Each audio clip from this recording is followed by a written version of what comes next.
Biar betik. Suara derita minta tolong buat polis ketawa besar. Suatu hari, seorang lelaki dari Florida, US sedang membaiki kereta isterinya yang mengalami kerosakan di depan rumahnya.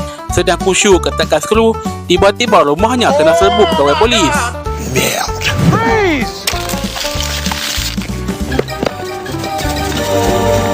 Dan memaklumkannya, mereka telah menerima laporan dari salah seorang jirannya yang mengatakan terdapat seorang wanita menjerit minta tolong dari dalam rumahnya, meminta untuk dirinya dilepaskan.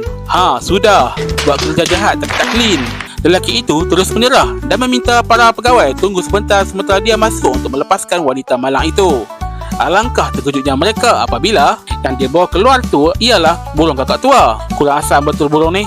Burung kakak tua bernama Rainbow itu berjaya membuatkan para pegawai yang datang ketawa dengan telatahnya. Malah si jiran yang call polis tadi pun turut memohon maaf. Kurang asam betul burung ni. Yang belum subscribe, jangan lupa subscribe tau.